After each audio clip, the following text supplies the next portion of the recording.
Sair da escola já com uma formação profissional no currículo? Parece bom demais pra ser verdade, né? Pois é. No ensino técnico do Senac, isso é possível. É ensino médio junto com formação técnica, que acontece durante os 3 anos. Lá, eles usam metodologia para projetos, desenvolvendo competências como resolução de problemas, pensamento crítico e colaboração, além de valores éticos e sustentáveis. Quer saber? Senac. Acesse sp.senac.br/ensino médio e saiba mais.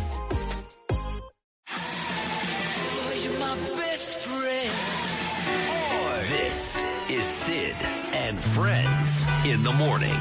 For my friends. 77 WABC.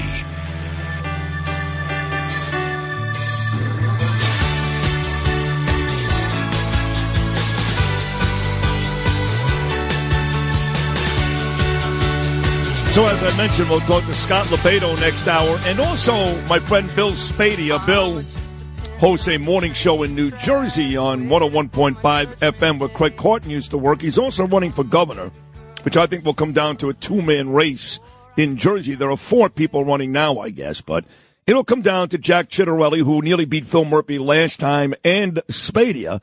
Spadia will join me right after Lebedo and talk about these drones in New Jersey.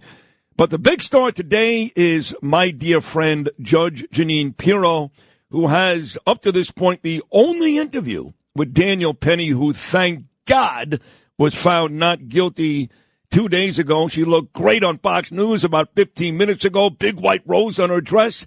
Here she is, the judge. Jeanine, good morning. How are you? Good morning. I am well. How are you?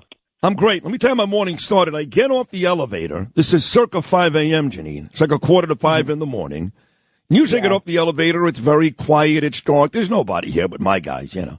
Yeah. And who am I greeted by when I get off the elevator? You. And you're saying, wait a second, I wasn't at your station 4:45. Well, there's a party here tonight, Suzanne Miller's holiday party, which I guess you're coming to. And as soon as you get off the elevator, there are 2 life-size cardboard cutouts of you and Kilmeade.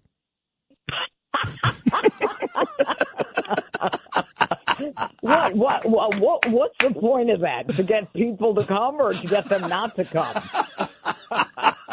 You look great. You're wearing a white dress. I think it was from one of our galas here at ABC. So just so you know, when people get up the elevator tonight, you're going to be the first place they see. Yeah, okay. But I did see you moments ago on Fox News and clips yesterday as well. Give me your impression of Penny. There are times throughout the interview he does answer questions, but he is clearly very uncomfortable. I mean, really uncomfortable. What were your impressions of Penny when you sat down with him?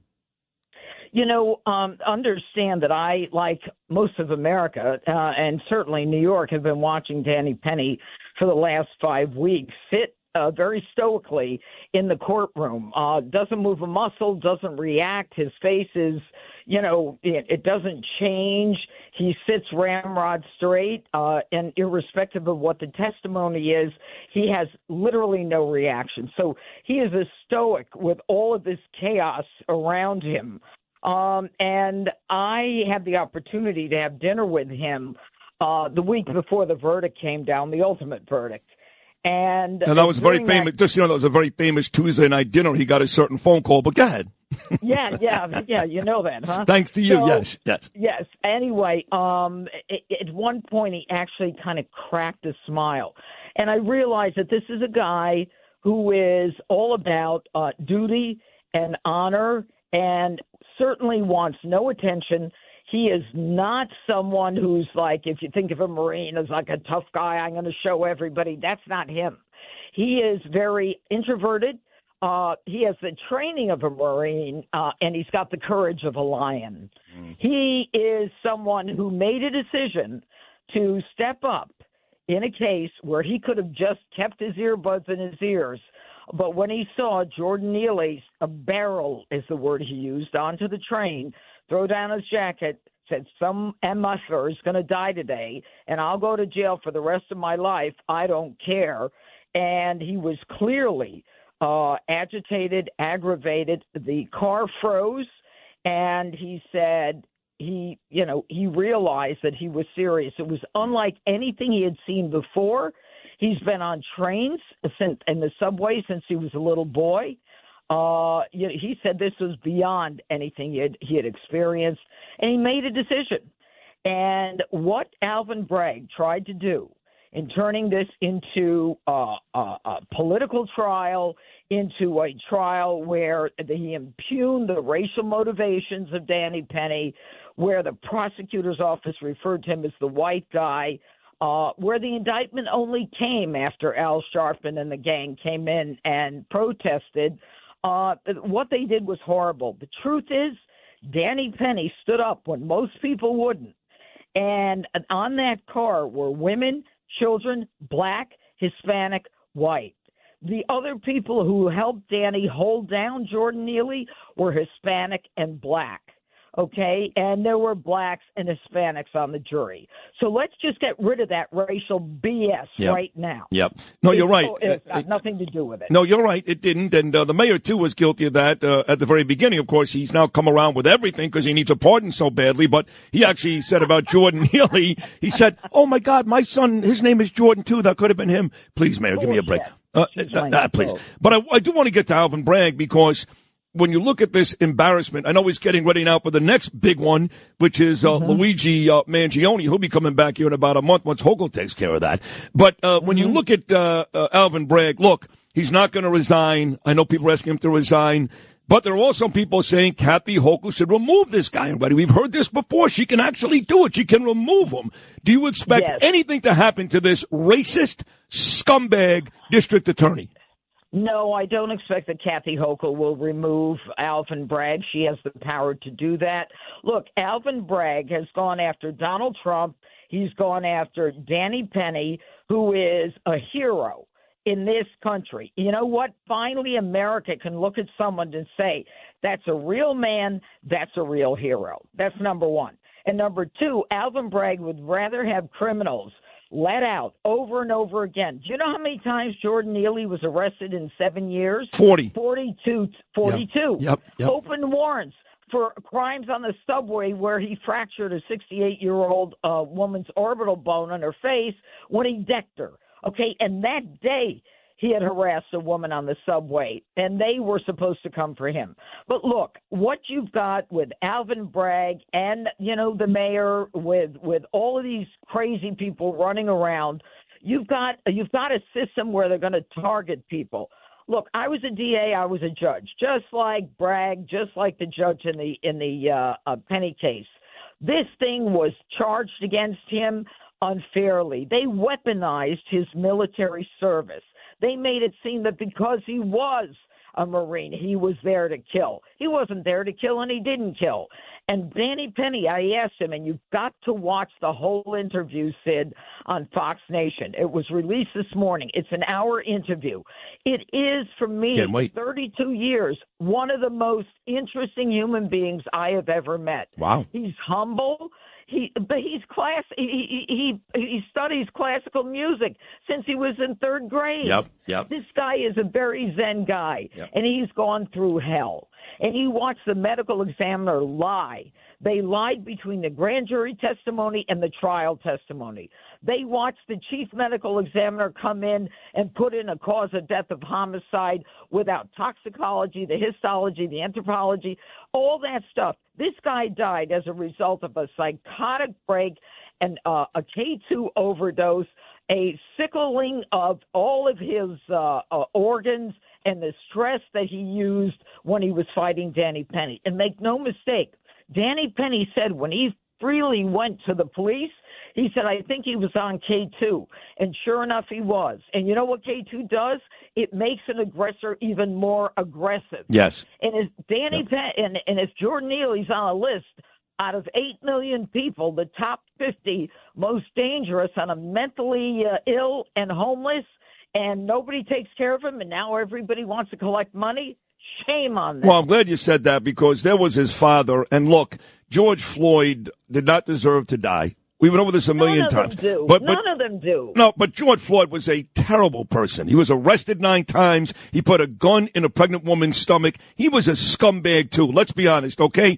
Statues of this guy in Brooklyn, people marching through the streets. He doesn't deserve that. Didn't deserve to die, but he's a lowlife. This guy, so they gave his brother, this George Floyd, millions and millions of dollars. So Jordan Neely's father goes, where's my money? He didn't care about his son when he was on the subway platform sleeping or doing K2. He didn't care for years, but he wants his payday. We got to stop doing stuff like that.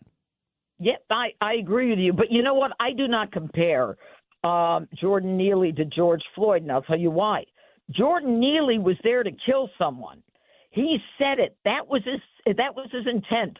Those people were in danger of imminent deadly physical force. And but for Danny Penny, you had a woman with a stroller. You had little children going to school on the train. Everybody was frozen in time.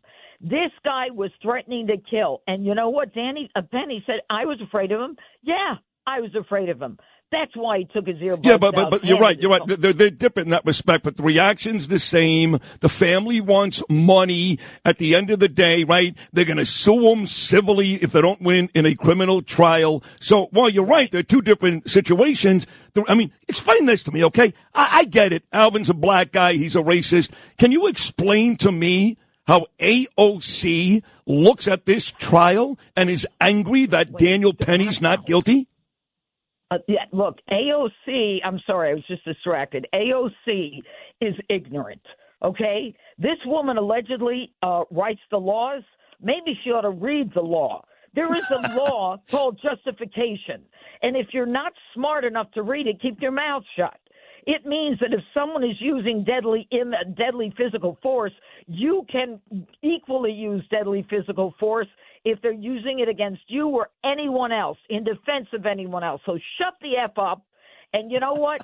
Stop ginning up hate because you don't know the law or because ideology and racism is the only agenda you know. Americans are grateful for people like Danny Penny. Danny Penny is the hero. Danny Penny is somebody that we ought to rise up and say thank you to and not start this craziness because who knows what lunatic is going to listen to their craziness and say, yeah, we got to get him. He protected people. He was in a position of honor. And you got a New York City, the most liberal city in the country, a New York jury, a microcosm of this city, and they said not guilty. Yeah. You take that, you put it in your pipe, and that's the end of it. Last 60 seconds, this city really has become grotesque. I mean, you had these animals protesting, not big in numbers, but enough protesting outside the Daniel Penny trial. We see these pro-Hamas, pro-rape, pro-torture animals walk the streets. Now you got this kid who's clearly insane, this Luigi Mangione kid. He's insane. He murders some innocent guy in cold blood. You've got people in New York putting up signs celebrating the murder. They're actually having dress-up contests like the killer. Jeanine, what the hell is going on in this city? Look, when I was the DA, I put a lot of people away, okay? And what you'll find is you'll find women and people who are attracted to bad boys.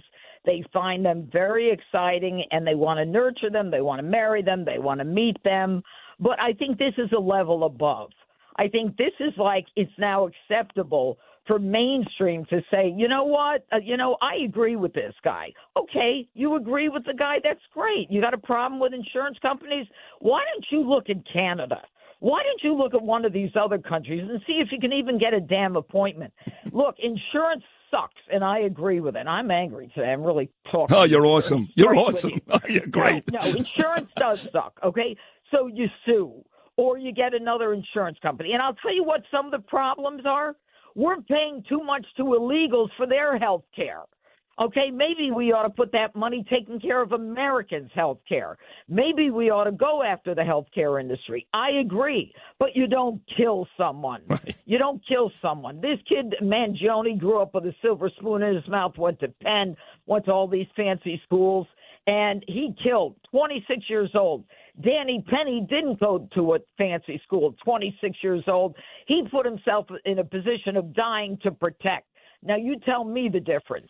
You know, there are good people and there are evil people, and that's the end of it. My God, was this was your greatest segment ever? You don't even realize how great this was. Like, to be honest, when the show starts at 5 o'clock this afternoon, tell Dana and Jesse and everybody else to sit in the back and just play these 12 minutes. It's that good. I swear to you. This is as good as radio gets. You're the absolute best ever. Thank you. Thank you. All right. Hey, go to Fox Nation. Get the whole interview. It's up right now, right? It's worth it. Yep. All right, Fox Nation, get the whole interview. My dear friend Jeanine, who's the best in the business. And Danny, thank you, sweetheart.